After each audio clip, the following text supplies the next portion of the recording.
આજે મારે સુરતમાં ચાલતા એક એવા અભિયાનનો અહેવાલ આપ સમક્ષ રજૂ કરવો છે કે કવિ મરીઝ લખે છે કે જ્યારે કલા કલા નહીં જીવન બની જશે, મારું કવન જગતનું નિવેદન બની જશે.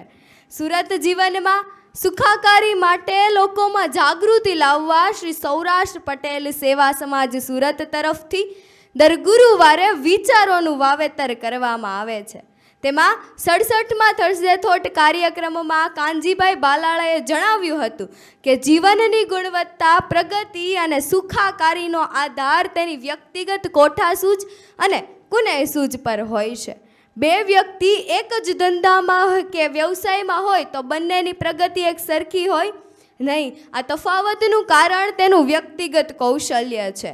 વ્યક્તિગત જીવનમાં વ્યક્તિ પોતાના સ્વભાવ અને વિશેષ આવડતને કારણે ગુણવત્તાવાળી જિંદગી જીવતો હોય છે.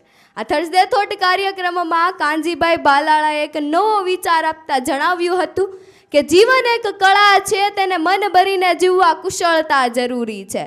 જીવન જીવવાની કળા એટલે કે આર્ટ ઓફ લિવિંગ સમજવાની અને કેળવવાની જરૂર છે.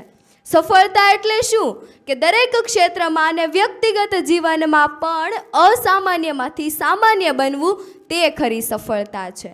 બાહ્ય જગત સામે માત્ર પ્રતિક્રિયામાં જ જિંદગી વેડફી નાખવાને બદલે નિપુણ બની કુશળ જીવન જીવવાની જરૂર છે. સફળતા નિપુણ બની કુશળ જીવન જીવવાની જરૂર છે.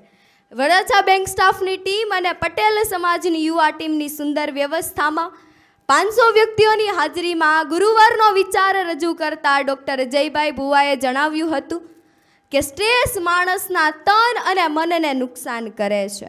સુરતના જાણીતા ચાર્ટર્ડ એકાઉન્ટન્ટ અને આંતરરાષ્ટ્રીય ખ્યાતિ ધરાવતા શ્રી જયભાઈ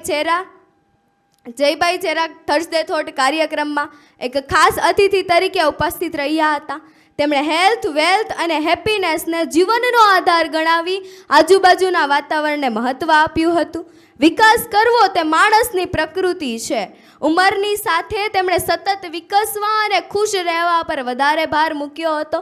તેમણે જણાવ્યું હતું કે માણસ ચેપી છે. તે સુખી હોય તો બીજાને સુખ આપે અને તે દુઃખી હોય તો બીજાને દુઃખ આપે. સુરતમાં ફ્લાયઓવર બ્રિજ, આંગણવાડી અને શાળાઓની વિવિધ દિવાલો પર અલગ અલગ પ્રકારના ચિત્રો બનાવનાર મિત્તલબેન સોજિત્રાનું વિશેષ સિદ્ધિ અને તેના કૌશલ્ય બદલ અભિવાદન કરવામાં આવ્યું હતું. સુરત, નવસારી, રાજકોટ અને અમદાવાદ વગેરે શહેરોની દિવાલોને બોલતી કરવાનું રંગીન કાર્ય આ મિત્તલબેને કર્યું હતું. મિત્તલબેન અત્યારે પિન્ટુરા આર્ટ પ્રીમિયર લીગના ફાઉન્ડર છે. તેમણે